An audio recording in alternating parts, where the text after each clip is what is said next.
Dom Pedro II, o imperador do Brasil de 1841 a 1889, era um homem muito culto. Antes de completar 9 anos, ele já dominava o francês e o inglês. Falava e lia com fluência também o italiano, o grego, o latim, e poucos sabem que ele também era exímio conhecedor do hebraico, que acabou se tornando seu idioma predileto. Consta que o Dom Pedro II se interessou pelo hebraico ao caminhar um dia pelos jardins do Palácio Imperial e encontrar um dicionário. Como ele era um homem muito erudito, resolveu ter aulas e se tornou fluente na língua. E essa habilidade em ler e escrever o hebraico com perfeição surpreendia os seus convidados judeus. Na ocasião, ele fez uma recepção a judeus da Alsácia e recebeu-os falando em hebraico. E ficou muito zangado porque eles não falavam nada de hebraico. Então ele disse: que judeus são vocês que não sabem a língua do seu povo? Essa história contada por Sônia Salles e muitas outras estão nesse livro escrito por ela, Dom Pedro II e seus amigos judeus. Lá você vai encontrar relatos e trechos de algumas cartas que ele escrevia para judeus do mundo todo e algumas imagens da época.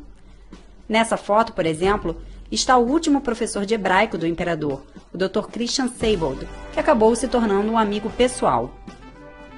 Com o conhecimento do hebraico, Dom Pedro II passou a conhecer mais o judaísmo e acabou fazendo uma viagem à Terra Santa. E em todo lugar que ele ia, ele procurava entrar nas sinagogas e ficava quietinho num canto, como se fosse uma figura simples. E todos se deslumbravam quando ele começava a falar em hebraico perfeitamente e era o imperador do Brasil. Ele também fazia traduções, fez versões de Camões para o hebraico e traduziu parte do Velho Testamento para o latim.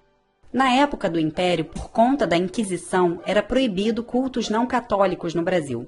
Mesmo assim, eram realizadas secretamente cerimônias judaicas nessa época. A abertura religiosa começou no governo de Dom Pedro I e mais tarde o seu filho, Dom Pedro II, oficializou o direito de praticar a fé. No dia 28 de janeiro de 1873, foi publicado um decreto reconhecendo oficialmente a existência da entidade União Israelita do Brasil, que originou mais tarde a sinagoga Shel Gemilut Hassadim, hoje localizada em Botafogo.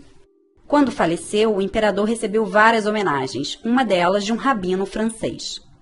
Conhecedor a fundo do hebraico, era certamente mais fluente nesta língua que muitos filhos de Israel. Ele não somente amava nossa língua, mas nos amava, elogiava as virtudes de nosso povo e indignava-se com o antissemitismo. Se Dom Pedro II vivesse nos dias de hoje, ele certamente seria um grande defensor do povo judeu.